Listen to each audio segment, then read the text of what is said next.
Bismillahirrahmanirrahim. Assalamualaikum warahmatullahi wabarakatuh. Alhamdulillah, wassalatu wassalamu ala rasulillah wa ala alihi wa ashabihi wa man wala. Ashhadu an la ilaha illallah wahdahu la syarika lah, wa ashhadu anna Muhammadan abduhu wa rasuluh. Allahumma salli wa sallim wa barik ala Muhammadin wa ala alihi wa ashabihi ajma'in. Qala ta'ala, ya ayyuhalladzina amanu taqullaha haqqa tuqatih wa la tamutunna illa wa antum muslimun. Tsumma amma ba'du.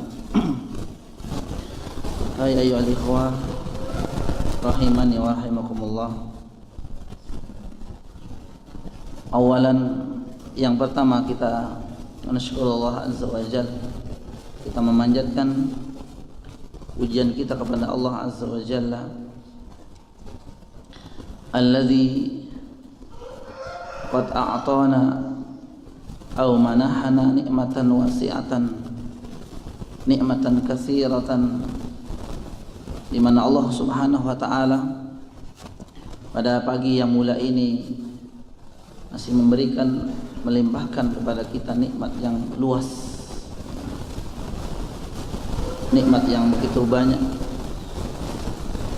hatta najtami'u fi hadzal makan, fi hadzal masjid, wa fi hadhihi al-fursah al-mubarakah insyaallah taala.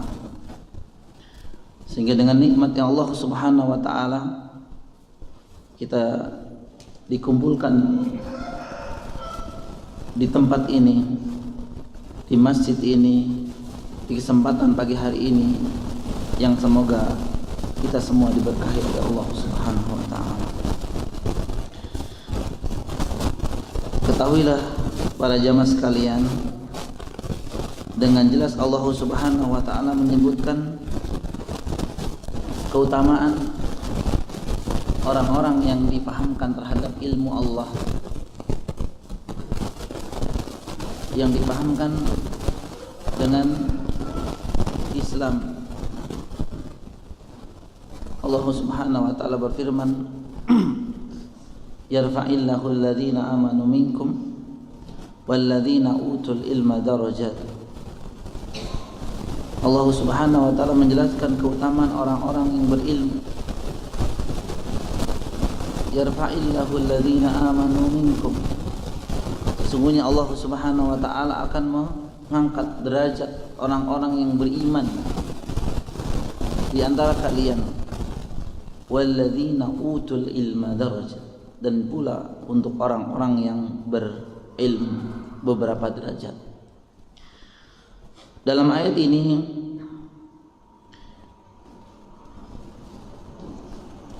ulama atau ilmu itu disandingkan dengan masalah iman. Ini menunjukkan Bapak sekalian, para jamaah sekalian, bahwa begitu tingginya orang-orang yang memiliki ilmu. Demikian juga dalam hadis yang sahih, Nabi SAW bersabda, man yuridillahi bihi khairan yufaqihu fid din, atau kama qala Nabi sallallahu alaihi wa ala alihi wasallam. Barang siapa yang dikehendaki kebaikan oleh Allah Subhanahu wa taala, maka baginya atau tandanya adalah dia difaqihkan, dia difahamkan dengan ajaran agama kita ini. Wa insyaallah ta'ala, duduknya kita di tempat yang mulia ini, di pagi yang mulia ini, adalah bersama-sama ingin meraih keutamaan yang disebutkan oleh Nabi SAW dalam hadis yang kita bacakan tadi. Mudah-mudahan kita termasuk bagian orang-orang yang dilihat kebaikan oleh Allah Subhanahu wa taala. Baik para jamaah sekalian, azani Allah wa iyyakum, alhamdulillah, insyaallah kita akan melanjutkan kembali masih dalam pembahasan bab 6 ya Pak sekalian ya. Dan demikianlah para ulama ketika membahas satu bab, begitu detailnya mereka, begitu rincinya mereka ketika menjelaskan ilmu Allah ini. Maka sungguh kerugian yang besar bagi orang-orang yang memiliki kesempatan untuk meraih dan mendapatkan ilmu agama khususnya, namun dia bersantai-santai ria, mengikuti hawa nafsunya dan meninggalkan majelis ilmu. Maka sekali lagi Bapak sekalian, bersyukurlah kepada Allah Subhanahu wa taala, karena tentu orang yang diberikan kemudahan oleh Allah Subhanahu wa taala untuk melaksanakan ibadah, maka dialah orang-orang yang diberikan kelebihan oleh Allah Subhanahu wa taala. Kita masih membahas mengenai syurutul la ilaha illallah. Salah satu sunnah dari para ulama adalah sering, ya, sebelum mereka melanjutkan kajian, mereka selalu mengulangi, ya, mengulang kajian atau madah atau pelajaran yang sudah dibahas.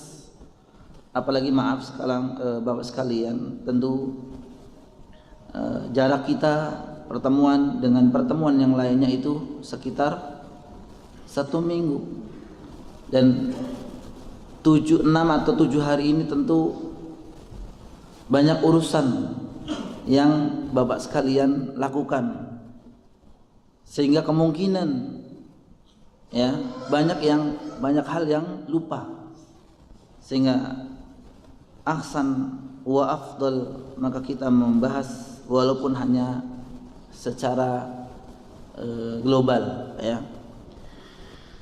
bahwa yang kita pelajari saat ini adalah mengenai syurutul la ilaha illallah, di mana syarat la ilaha illallah ini harus terpenuhi bagi orang-orang yang telah mengikrarkan kalimat la ilaha illallah, mengikrarkan atau berjanji, ya, mengucapkan satu kalimat yang agung ini, yang alhamdulillah kita sudah jelaskan mulai dari makna, mulai dari kedudukan, ya, kemudian rukun kita sudah jelaskan. Mudah-mudahan Bapak sekalian masih, ya, ingat, di mana disebutkan oleh para ulama bahwa syarat la ilaha illallah ini berjumlah berapa Bapak sekalian? 7. Berjumlah 7. Seorang tabi'in, yakni Hasan Al-Basri rahimahullah taala, yang ketika ditanya oleh seorang muridnya, ya, bagaimana tanggapan Anda wahai imam mengenai perkataan orang, ya, man qala la ilaha illallah dakhala al-jannah, mengenai perkataan orang bahwa orang-orang yang mengucapkan la ilaha illallah itu akan dimasukkan ke dalam surga. Maka beliau rahimahullah ta'ala menjelaskan, ya, inti dari jawaban beliau adalah benar perkataan itu. Benar orang yang mengatakan bahwa orang-orang yang mengucapkan la ilaha illallah dia akan masuk surga. Namun penjelasannya tidak sesingkat ini. Namun man qala la ilaha illallah, yang disebut dengan atau yang dimaksud dengan siapa yang mengucapkan la ilaha illallah adalah mereka lah yang menunaikan hak dan kewajiban la ilaha illallah. Jadi bukan hanya mengucapkan di lisan, sebatas di lisan dan di bibir saja, bukan. Namun kata beliau apa? Barang siapa man qala la ilaha illallah, perucapan yang dikatakan akan memasukkan pemiliknya ke dalam surga Allah Subhanahu wa taala adalah ketika yang mengucapkan itu menunaikan hak dan kewajiban. Dan yang disebut dengan hak dan kewajiban ini adalah, di antaranya adalah tentang syarat la ilaha illallah. Karena mungkin jika hanya sebatas mengucapkan saja la ilaha illallah, maka sungguh mudah, ya.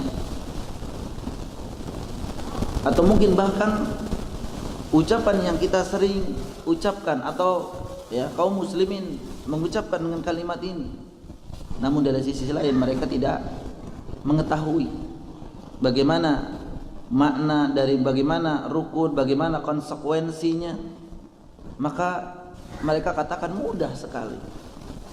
Namun tidak bagi orang-orang kafir Quraisy yang sudah kita jelaskan kenapa mereka tidak mau mengucapkan.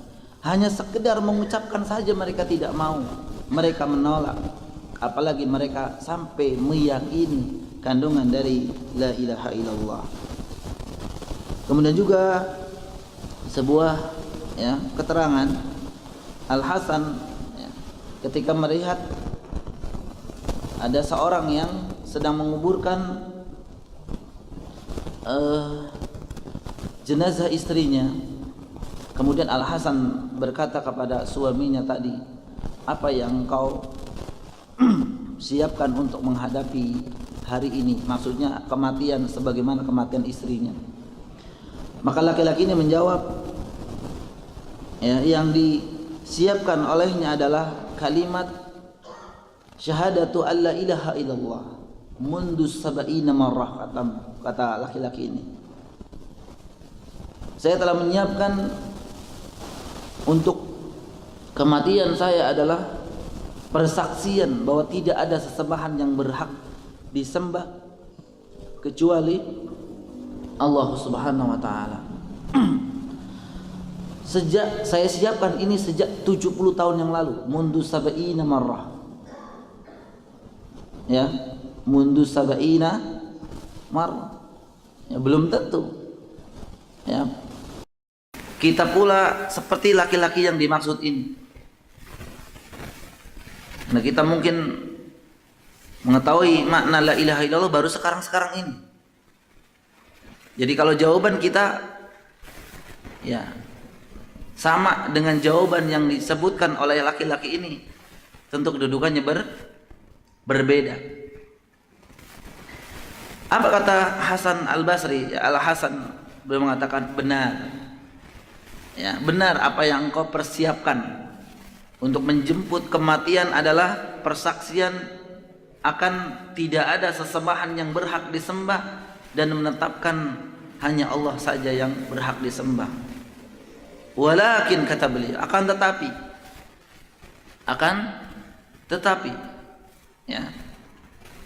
karena syurutan, namun harus diingat bahwa la ilaha illallah ini memiliki syarat. Dan inilah pesan dari Al-Hasan kepada laki-laki ini, bahwa tidak cukup hanya mengucapkan la ilaha illallah saja, namun tetap kemudian melanjutkan, kata beliau, bahwa di dalamnya ada syarat-syaratnya.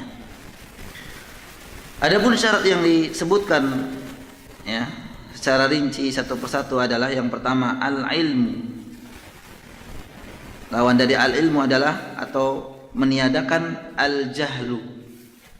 Kita sebutkan kemarin Bapak sekalian, orang-orang yang mengikrarkan la ilaha illallah, dia harus mengilmui makna la ilaha illallah, harus mengilmui, mengetahui makna yang benar dari kalimat la ilaha illallah. Apa makna kalimat la ilaha illallah? Menafikan peribadahan atau penghambaan kepada selain Allah, dan kemudian menetapkan satu-satunya yang patut diibadahi yang benar, serta menghilangkan kejahilan. Jadi makna dari al-ilmu di sini adalah seorang yang mengikrarkan kalimat ini harus mengetahui makna dari kalimat ini la ilaha illallah. Itu maknanya adalah meniadakan bentuk sesembahan selain Allah, dan kemudian menetapkan satu sesembahan yang berhak disembah hanya Allah saja. Dan ini yang pertama. Bagaimana Allah Subhanahu wa taala jelaskan, fa'lam annahu la ilaha illallah, di surat Muhammad ayat 19. Maka ketahuilah, maka ilmuilah, annahu, bahwa sesungguhnya la ilaha illallah, tidak ada sesembahan yang berhak disembah melainkan Allah Subhanahu wa taala. Begitu juga firman Allah Subhanahu wa taala, illa man syahida bil haqqi wa hum ya'lamun. Akan tetapi orang-orang yang memberi syafaat ialah orang-orang yang mengakui dengan benar, yaitu makna dari la ilaha illallah, dan kemudian mereka al-yakin, mereka meyakininya.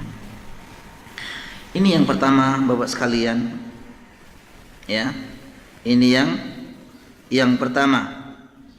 Bahkan saya sebutkan yang terakhir ini hadis yang diriwayatkan Imam Muslim, man mata wa huwa ya'lam annahu la ilaha illallah dakhalal jannah. Ya, barang siapa yang berjumpa dengan Allah, artinya meninggal dunia, man mata, barang siapa yang meninggal wa huwa ya'lam, sedangkan dia dalam keadaan mengetahui. Jadi bukan hanya mengucapkan saja, mengucapkan kalimat la ilaha illallah, la ilaha illallah, la ilaha illallah, namun dia jahil terhadap makna dari kalimat tersebut, maka tentu yang dimaksud orang yang meninggal dan kemudian mengucapkan kalimat la ilaha illallah yang dijanjikan oleh Allah dan Rasulnya akan dimasukkan ke dalam surga Allah Subhanahu wa ta'ala, dalam mereka orang-orang yang mengetahui di antaranya. Man mata huwa ya'lam annahu la ilaha illallah dakhalal jannah. Maka ini syarat pertama. Yang kedua, setelah mengetahui makna dari la ilaha illallah, makna syarat yang kedua adalah al-yaqin. Al-yaqin, yakni meniadakan sifat ar-raiba. Ar-raiba, apa makna raiba Bapak sekalian? Sikap keraguan-raguan. Ya. Di syarat kedua ini mengharuskan seorang yang mengikrarkan kalimat la ilaha illallah harus meyakini seyakin-yakinnya tanpa ada keraguan sedikit pun. Tidak boleh ada keraguan dalam hati orang mengucapkan la ilaha illallah, sedikit pun keraguan. Harus yakin. Nah, al-yakin dalam tataran urutan, jadi yakin itu adalah merupakan ilmu yang paling sempurna. Ilmu yang paling sempurna. Ya. Saya contohkan ketika teman-teman mendengar misalkan ada berita kecelakaan misalkan. Ya. Kecelakaan. Kemudian bercerita kepada kita. Nah, kita tanya, Bapak lihat nggak? Dia bilang, saya juga katanya. Kira-kira Bapak yakin? Tidak yakin. Tapi kalau yang bercerita adalah yang bersaksi, yang menyaksikan, yang bersyahadat, iya, saya lihat sendiri di depan mata saya, maka tentu Bapak pun akan merasa yakin. Maka keyakinan itu harus ada pada orang-orang yang mengucapkan la ilaha illallah tanpa diiringi dengan keraguan. Ya. Allah Subhanahu wa taala dalam ayatnya yang mulia memberikan syarat bahwa benarnya keimanan seseorang itu, ya, benarnya keimanan seseorang kepada Allah dan Rasulnya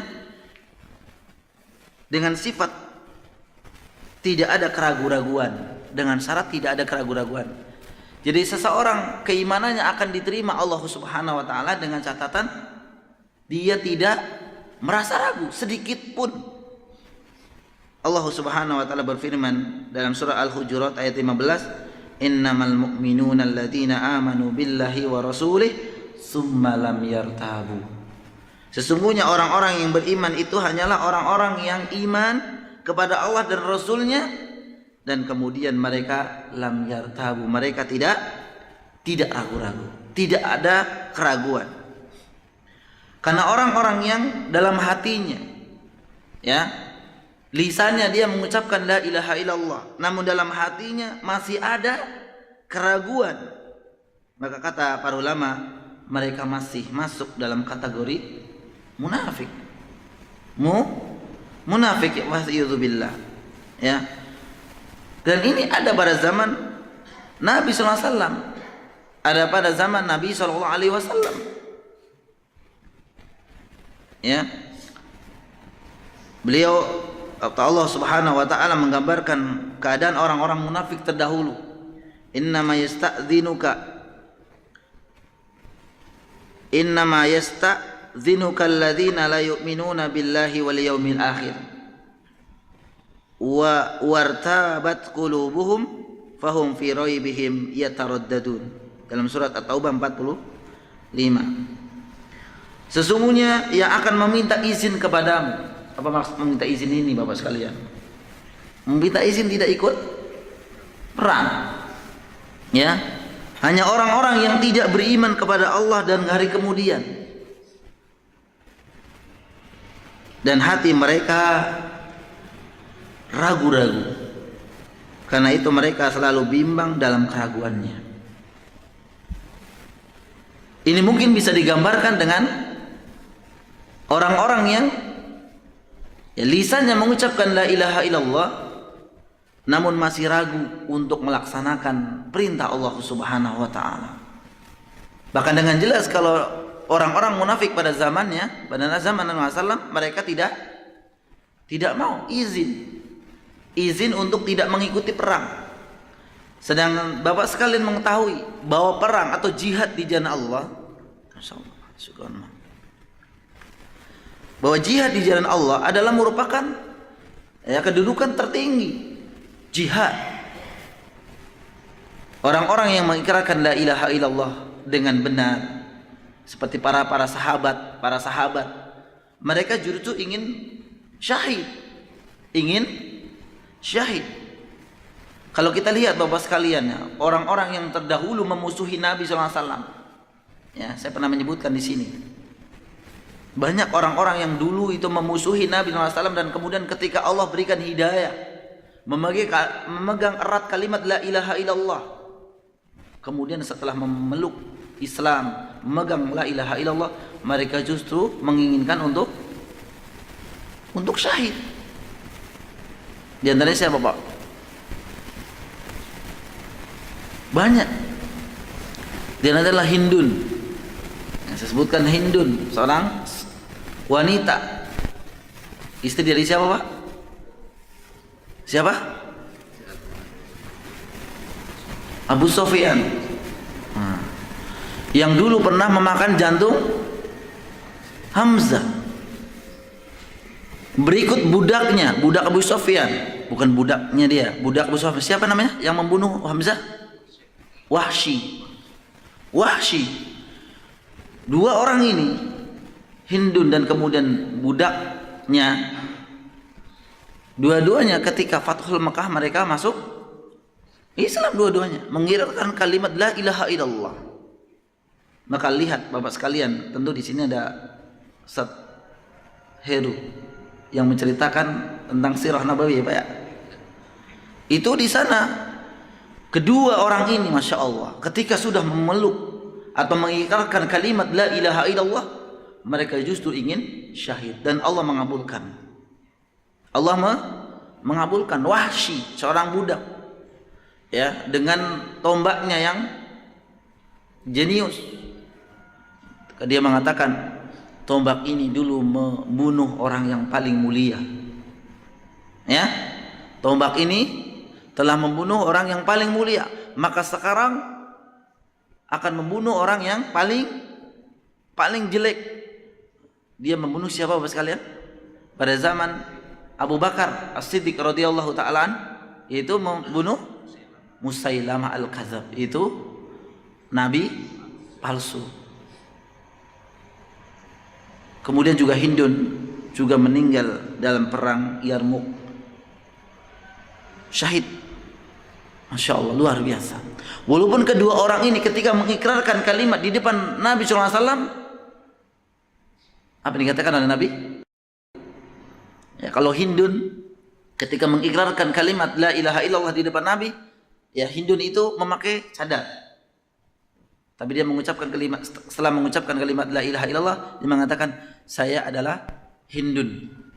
Kata Nabi sama dengan Wahsy juga. Wahsy juga mengucapkan la ilaha illallah. Ya, namun kedua orang ini kata Nabi, sudah telah dibaiat, maka saya tidak mau melihat wajah kalian berdua. Ya, saya tidak mau mengucapkan tidak mau melihat wajah setelah ini, wajahmu setelah ini. Jadi Wahsy ya, ketika ingin melihat Nabi itu dari jarak jauh, Pak. Melihat Nabi itu dari jarak jauh, tidak, karena memang Nabi melarang. Kenapa, Pak? Ini sifat manusia Nabi. Jadi ketika melihat orang yang dulu pernah membunuh pamannya, tentu dia akan bersedih dan kemudian merasa ya, timbul kekesalan mungkin. Ini sifat manusiawinya Nabi SAW. Maka Nabi SAW setelah ini jangan pernah nongol di depan saya. Masya Allah ya. Dua orang ini, Wahsy dan Hindun. Namun diceritakan para ulama ahlu sejarah, dua orang ini mati syahid. Ya, itulah gambaran orang-orang yang dulunya adalah orang-orang kafir Quraisy, orang munafik, orang kufur Quraisy, kafir Quraisy. Namun ketika telah memegang kuat la ilaha illallah, maka dia meminta syahid. Namun apa yang diceritakan oleh Allah Subhanahu wa taala ini, justru orang-orang ini adalah orang yang meminta izin untuk tidak berperang. Maka tentu ini adalah gambaran orang-orang yang memiliki sifat munafik.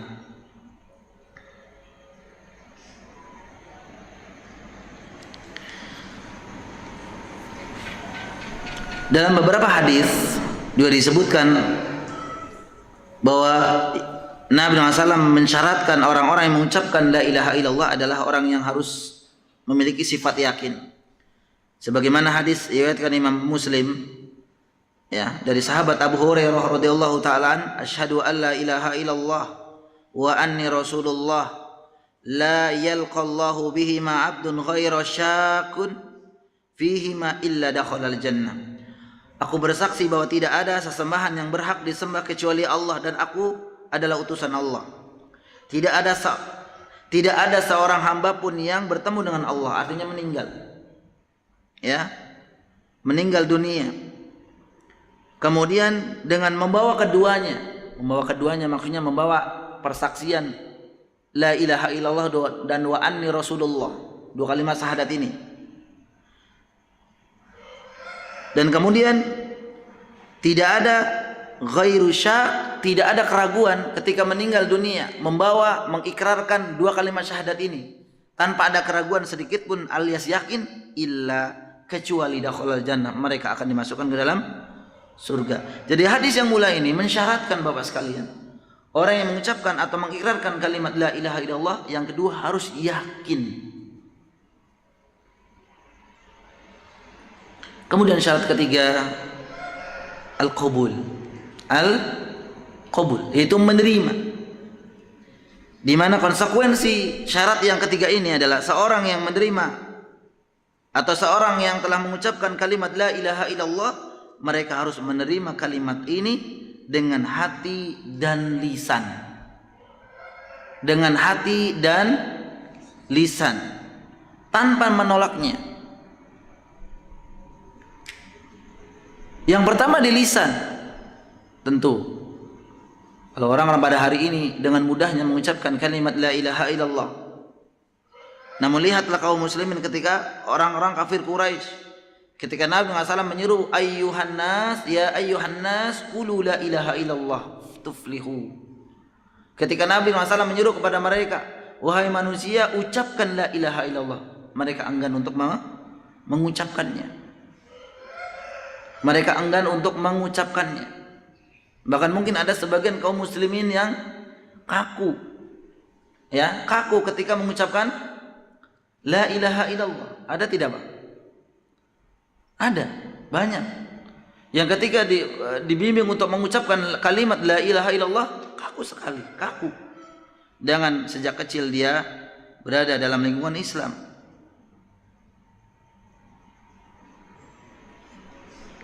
Allah Subhanahu wa taala telah mengisahkan tentang kaum yang dibinasakan oleh Allah karena menolak kalimat ini.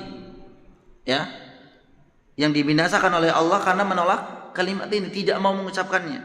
Disebutkan dalam Al-Qur'an surat Az-Zukhruf ayat 23 sampai 25. Ya.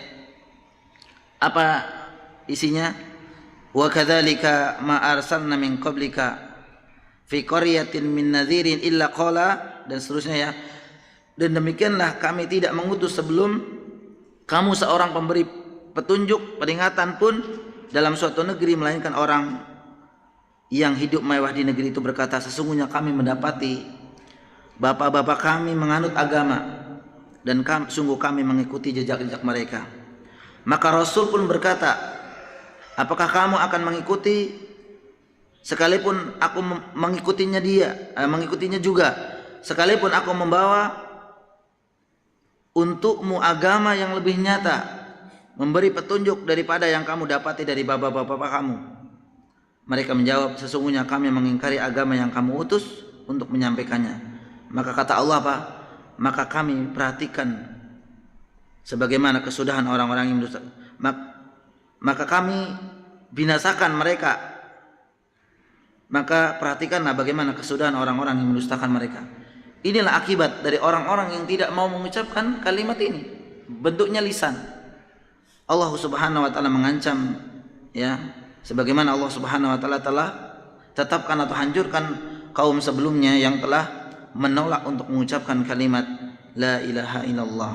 Al-qabul, mengucap, menerima, bentuk lisan itu bentuknya mengucapkan dan kemudian dengan hati. Yang keempat adalah syarat al-inqiyad. Al-inqiyad yaitu sikap patuh. Seorang yang telah mengucapkan kalimat la ilaha illallah, maka dia meninggalkan atau meniadakan sikap meninggalkan atau sikap tidak patuh. Seorang yang mengucapkan la ilaha illallah harus patuh terhadap syariat Allah Subhanahu wa taala serta tunduk dan berserah diri kepadanya, karena dengan inilah seorang akan berpegang teguh dengan kalimat la ilaha illallah. Wa may yuslim wajhahu ilallah wa huwa muhsin faqad istamsaka bil urwatil wuthqa. Allah Subhanahu wa taala berfirman dalam ayat 22 surat Luqman, dan barang siapa yang menyerahkan diri kepada Allah sedangkan dia orang yang berbuat kebaikan, maka sesungguhnya ia telah berpegang teguh dengan bukhul yang kokoh. Yang disebut dengan bukhul kokoh ini adalah kalimat la ilaha illallah. Nah, di sini disebutkan perbedaan antara qabul dengan inqiyad. Ya, al-qabul artinya menerima, al-inqiyad artinya patuh. Perbedaan terkait dengan cara. Jika al-qabul adalah menerima dengan lisan dan hati, maka al-inqiyad adalah ketundukan berbentuk praktek. Dan ini mengharuskan bagi orang-orang yang mengucapkan kalimat la ilaha illallah untuk menerima kalimat atau konsekuensi syariat Allah Subhanahu wa taala, dan kemudian yang kedua bukan hanya menerima, melaksanakan. Maka kita sebutkan sebelumnya Bapak sekalian, semua syariat Allah Subhanahu wa taala harus kita terima,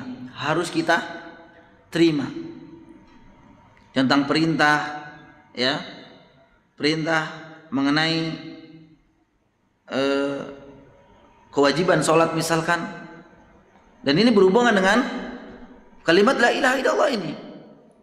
Maka seorang yang masih menggampangkan, ya, ketika melaksanakan sholat wajib 5 waktu ini, ya, sesekali ditinggalkan, sesekali dilaksanakan, sesekali ditinggalkan, maka tentu ini berhubungan dengan kalimat la ilaha illallah.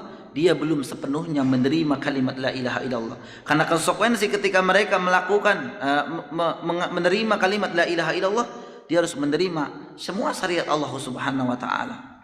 Dan kemudian inqiyad, dia harus patuh terhadap ketentuan Allah Subhanahu wa taala. Di antaranya adalah dengan mengerjakannya, bukan hanya diyakini bahwa salat adalah wajib namun dia tinggalkan. Kemudian yang kelima, yang terakhir yang kemarin kita bahas adalah syarat kelima adalah as-sidqu, yaitu jujur. Jujur dalam mengucapkannya, artinya seorang yang mengucapkan kalimat la ilaha illallah benar-benar harus jujur. Tidak ada dusta dalam hatinya, Sekali lagi, orang yang mengucapkan la ilaha illallah tapi ada dusta dalam hatinya, maka tentu ini termasuk orang-orang munafik. Dia mungkin lisannya banyak mengucapkan la ilaha illallah, la ilaha illallah, dalam hatinya tidak jujur, tidak mengakui sepenuhnya. Wa minan nasi may yaqulu amanna billahi wal yaumil akhir wa ma hum bimumin. Allah Subhanahu wa taala ketika menceritakan orang-orang munafik, ya Allah mencela orang-orang munafik. Wa minan nasi may yaqulu amanna billahi wal yaumil akhir, dan di antara manusia ada orang yang mengatakan amanna billahi wal yaumil akhir, saya beriman kepada Allah dan hari kemudian. Wa ma hum bimumin, padahal mereka tidak, ya, atau padahal mereka tidak beriman. Mereka hanya mengucapkan di bibir saja, namun dalam hatinya tidak jujur. Yukhadi'unallaha walladzina amanu wa ma yad'una illa anfusahum wa ma yash'urun fi qulubihim marad fazadahumullahu marada walahum adzabun alimun bima kanu yakdzibun. Mereka hendak menipu Allah, ya kata Allah, orang-orang munafik hendak menipu Allah dan orang-orang yang beriman, padahal kata Allah mereka hanya menipu dirinya sendiri sedangkan mereka tidak menyadarinya. Dan hati mereka itu ada penyakit, ya, fi qulubihim marad, dalam hatinya itu karena ada penyakit, lalu ditambah oleh Allah itu penyakitnya. Dan bagi mereka walahum adzabun alimun bima kanu yakdzibun, kemudian balasan bagi mereka orang-orang munafik yang mereka mengucapkan kalimat la ilaha illallah mungkin, ya, di sisi Nabi SAW, di samping para sahabat, namun dalam hatinya tidak jujur. Maka Allah Subhanahu wa taala, ya, memberikan atau menyiksa dengan siksa yang pedih karena sebab mereka telah berdusta. Mereka telah berdusta. Jadi ketika mereka banyak mengucapkan la ilaha illallah, namun hatinya tidak meyakini bahwa itu adalah orang yang berdusta. Maka kita lanjutkan yang keenam, ya, mungkin mudah-mudahan dua ini cukup waktu. Syarat keenam adalah al-ikhlas. Al-ikhlas. Apa maksud dari syarat keenam ini Bapak sekalian?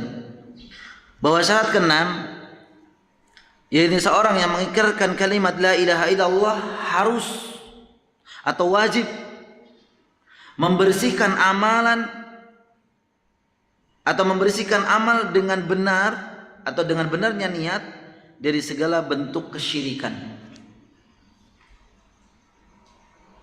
Dari syarat keenam ini al-ikhlas, orang yang telah mengikirkan kalimat la ilaha illallah ketika mereka melaksanakan syariat Allah Subhanahu wa taala sebagai bentuk konsekuensi pengamalan dari la ilaha illallah dalam melaksanakan syariat Allah, namun dengan membenarkan niat hanya kepada siapa? Allah, tidak boleh dikotori dengan selainnya, kesyirikan. Tentu yang disebut kesyirikan adalah dia meniatkan kepada selain Allah. Ini masalah ibadah ya Bapak sekalian, ya. Masalah ibadah. Wa ma umiru illa liya'budullaha mukhlishina lahud-din hunafa. Padahal mereka tidak disuruh, tidak diperintahkan kecuali untuk menyembah Allah. Tapi dengan apa? Ikhlas. Jadi mereka tidak diperintahkan beribadah kepada Allah Subhanahu wa taala kecuali ibadah itu harus ikhlas, dengan memurnikan ketaatan kepada Allah dan menjalankan agama yang hanif, yang lurus. Ala lillahi dinul khalis. Ingatlah, hanya kepunyaan Allah ketaatan, ya, atau ibadah itu ikhlas. Itu bentuk, tidak ada bentuk kesyirikan sedikit pun. Ketika kita beribadah kepada Allah Subhanahu wa taala, dari bentuknya bermacam-macam. Bentuknya ibadah-ibadah yang mahdoh, ibadah-ibadah yang wajib, ibadah-ibadah yang bentuknya tata caranya sudah ditentukan oleh Allah dan Rasulnya, mahdoh. Maka semua itu ditujukan kepada Allah Subhanahu wa taala. Ya, tidak seperti orang-orang munafik terdahulu. Disebutkan dalam banyak hadis bahwa di antara, ya, waktu sholat yang paling berat bagi orang-orang munafik adalah waktu sholat apa aja Pak? Isya dan subuh. Kenapa Bapak sekalian? Kenapa bukan zuhur, bukan asar atau maghrib? Kembali kepada niat-niat mereka. Ketika zuhur, asar, apalagi yang memang terang benderang. Ya, ketika sholat itu nampak, oh si fulan sholat, si fulan sholat, si fulan sholat, si fulan sholat. Maghrib walaupun remang-remang masih ketahuan. Ya, ketahuan, oh si fulan sholat, si fulan sholat, si fulan sholat. Namun kalau isya apalagi subuh, ya perjuangan berat. Bukan hanya datang, bangun tidurnya saja sudah perjuangan. Nah, dua waktu ini, ya, dua waktu subuh dan isya adalah waktu yang paling berat bagi orang-orang munafik. Bahkan kata Ibnu Mas'ud radhiyallahu taala anhu, gampang untuk mendeteksi orang-orang munafik pada zamannya. Gampang untuk mendeteksi orang-orang munafik pada zamannya.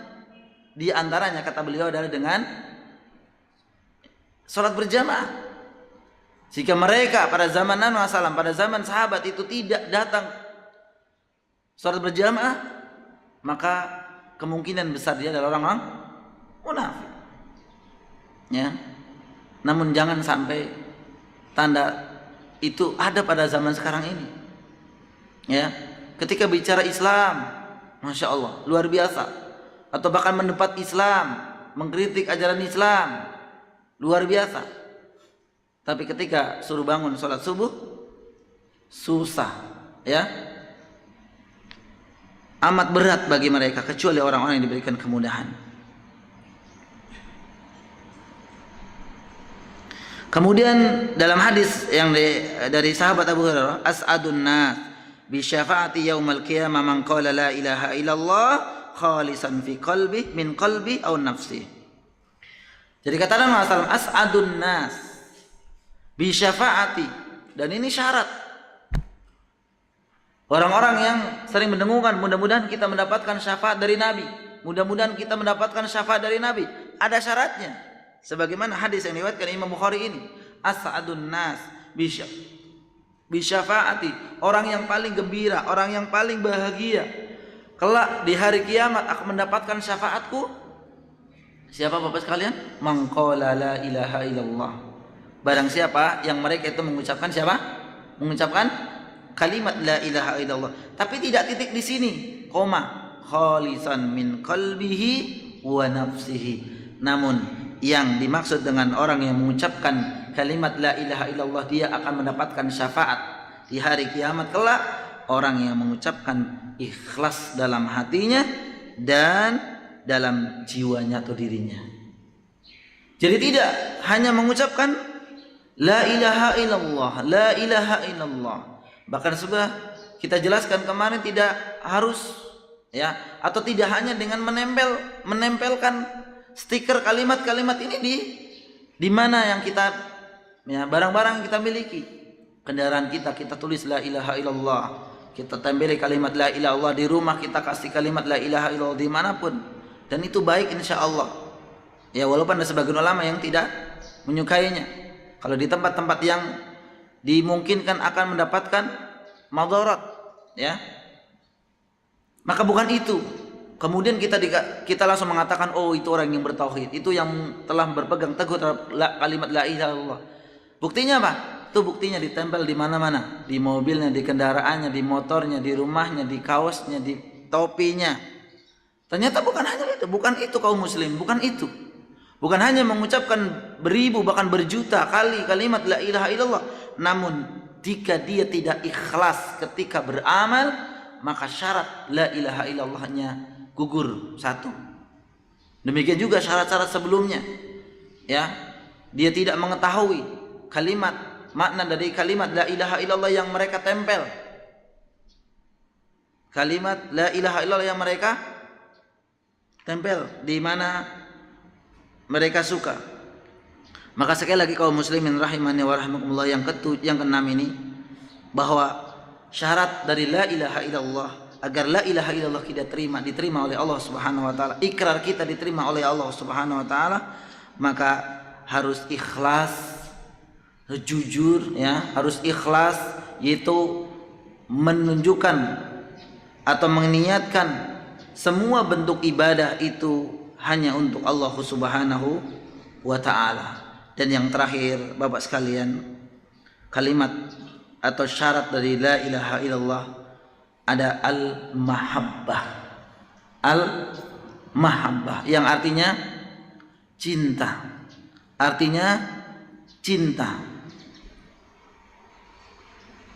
Maksud dari syarat ini Bapak sekalian, al-mahabbah, al-maksud bi hadha syurut, yakni seseorang yang telah mengirarkan kalimat la ilaha illallah ini wajib untuk mencintai Allah, Rasul dan agama Islam.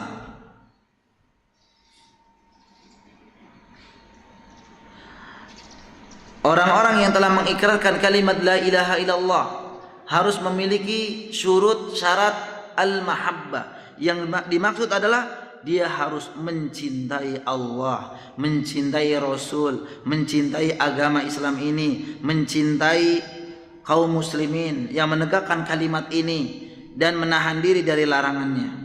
Jadi mencintai syarat sebagai syarat la ilaha illallah adalah mencintai Allah, mencintai Rasulnya, mencintai Islam, kemudian mencintai syariat, ajaran yang Allah dan Rasulnya yang ajarkan, dan kemudian kelima mencintai kaum muslimin yang menegakkan syariat Islam itu. Jadi tidak boleh kaum muslimin, seorang yang telah mengikrarkan kalimat la ilaha illallah dan kemudian dia masih membenci. Tentu ketika membenci Allah tidak dia tidak berani untuk mengutarakan saya benci kepada Allah kecuali orang-orang yang jelas mengikrarkannya. Dia tidak mencintai, tidak mengatakan saya tidak cinta kepada Rasul. Bahkan kita ya kalau ditanya apakah engkau mencintai Rasulullah SAW, maka kita pun mencintai, kita jawab dengan tegas kita mencintai Rasul SAW. Bahkan bentuk dari ya pernyataan kita itu bisa juga di bentuk nyanyian dan seterusnya ya Bapak sekalian ya. Kadang-kadang orang mengutarakan kecintaan kepada Allah Subhanahu wa taala dan Rasulnya dengan bentuk nyanyian, walaupun ini tidak diperkenankan. Namun mereka masih membenci syariat Allah. Ya, dengan mengucapkan apa Bapak sekalian? Mungkin syariat ini tidak cocok pada hari ini. Syariat ini itu tidak pas dengan hari ini. Maka konsekuensi orang yang mengucapkan kalimat la ilaha illallah, mencintai kalimat la ilaha illallah ini, dia harus menerima, mencintai semua yang diajarkan oleh Allah dan Rasulnya.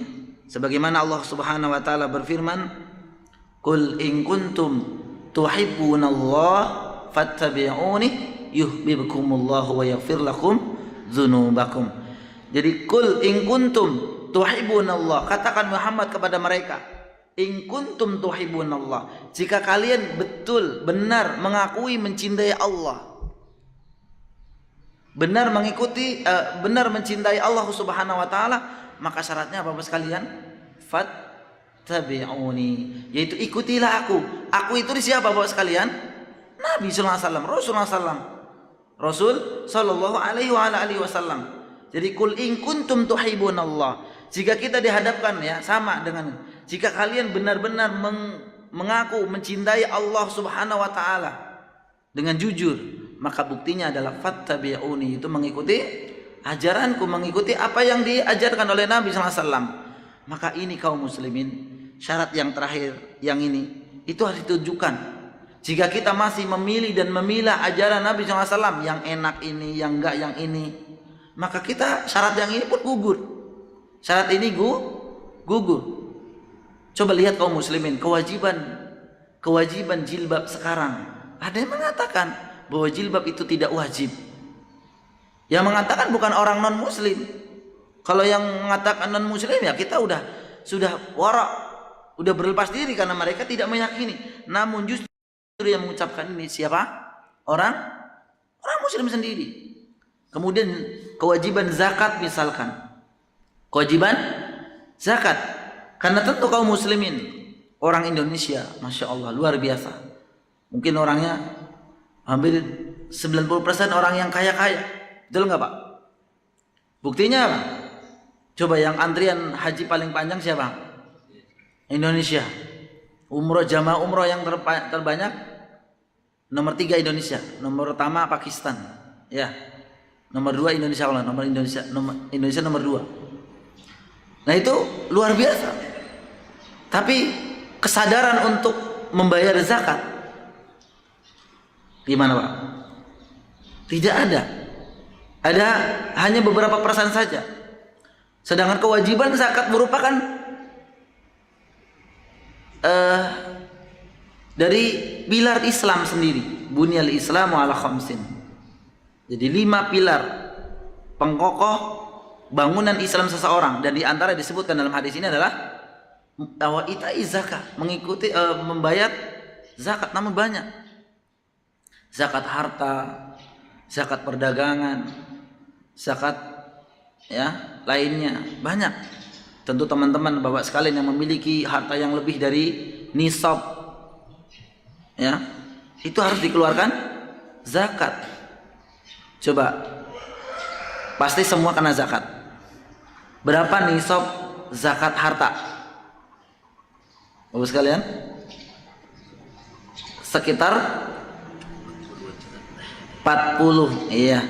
Emas, sebenarnya emas gitu ya. Emas murni 24 karat 85 graman, 85 bisa 6, 7, 8, 9 ya. Nah kalau dirupiahkan, ya, makanya dihargain 1 gramnya misalkan 600.000, dikalikan saja 85, sekitar berapa tadi Bapak? 42.500.000, yang 45 juta. Coba Pak, tabungan kita banyak. Ya Pak ya, ATM A, ATM B, ATM C dikumpulkan banyak. Dan yang kedua, haul telah mencapai 1 tahun. 1 tahun. Ya. Maka 2 syarat ini itu ada pada orang yang pas-pasan sebenarnya. 2 syarat ini, haul dan nisab, itu sebenarnya syarat buat orang yang pas-pasan. Tapi kalau syarat buat orang yang kaya, syaratnya cuma 1. Apa? Haul. Ya nisab gak usah dihitung-hitung karena udah pasti lewat 1 tahun belum, seperti itu. Ya. Punya uang 1 M, maka 2,5% kali 1, jangan kali 45 juta. Oh kan? Banyak seperti ini yang terjadi. Karena lebih besar harta kita, ya lebih besar zakatnya. Karena itu merupakan bagian dari orang-orang fakir miskin. Kemudian kewajiban yang lain kaum muslimin. Kadang-kala kita masih melihat, ya, nerawang. Kalau ada syariat yang datang, itu dipilah. Ini cocok nggak ya? Ini cocok nggak ya? Atau kalau ada pembahasan yang memang tidak mau kita nggak mau, dimatiin. Dimatiin Pak ya? Bahas mengenai apa? Zakat. Wah, matiin ah. Ya, karena mungkin menolak. Dipikirkan mana yang cocok, mana yang enggak. Bahkan dengan jelas banyak di kaum muslim pada hari ini yang ihtiza'u bi syariatil Islam. Mereka justru mengolok-olok syariat Islam. Masya Allah Pak. Contohnya apa Pak? Banyak sekali. Hati-hati Pak. Hanya saya sering digituin juga. Ininya kok kayak mbek sih, gitu ya Pak. Masya Allah. Saya cuma mengatakan seperti ini. Kalau sampean itu ihtiza kepada saya nggak apa-apa, tapi kepada syariat ini berbahaya. Kalau pada syariat ini, kepada ihtiza'u bi syariat ini, dengan syariat ini, maka bahaya. Tapi kalau ngolok-olok ke saya memang saya orang jelek, nggak apa-apa. Tapi itu juga nggak boleh, begitu ya Pak ya. Maka katakan kepada mereka, berbahaya sekali.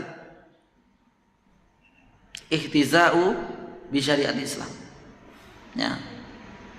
Maka kata Ali bin Abi Thalib, Bapak sekalian, "Lau kana dinu bi ra'i lakana asfalul khufi aula bimashi min a'lahu wa qad ra'aitu Rasulullah sallallahu alaihi wasallam yamsahu ala zahiri khuffaihi. Ya. Jadi perkataan beliau begini, Pak. Ini nyinggung kita semua. Lau kana dinu bi ra'yi, apabila agama itu diterima dengan akal. Jadi kalau cocok terima, kalau enggak. Lakana asfalul khuffi aula bimassi min a'lahu, maka sungguh mengusap sepatu, ya Pak ya, di sepatu Bapak ketika dipakai, ketika wudhu, maka yang berhak diusap yang atas apa yang bawah? Yang berhak, yang maksudnya yang berhak itu yang lebih utama. Yang atas apa yang bawah? Yang paling bawah. Kenapa? Pasti Bapak takut kena. Iya. Masa atas bawah? Makanya laukana di nuri biroi lakana asfalul khufi aula bimassi min a'lahu. Jadi kata beliau, kalau agama itu diterima ditolak karena ro'yu, karena pikiran kita Bapak sekalian, maka sungguh mengusap bagian bawah sepatu itu lebih utama dibanding atasnya. Kenapa? Ya secara akal yang paling kotor yang bawah. Bapak jalan nggak lihat jalan, kadang-kadang mungkin. Tapi apa kata Ali? Waqad ra'aitu, sungguh saya melihat Rasulullah SAW yamsahu, mengusap sepatu ala a'lahu. Justru Nabi SAW itu mengusap bagian atasnya. Iya ya, nggak akal. Iya, nggak masuk akal. Ya sama dengan Bapak ketika udah berwudu kemudian buang angin. Ketika Bapak berwudu lagi, mana yang dibasuh?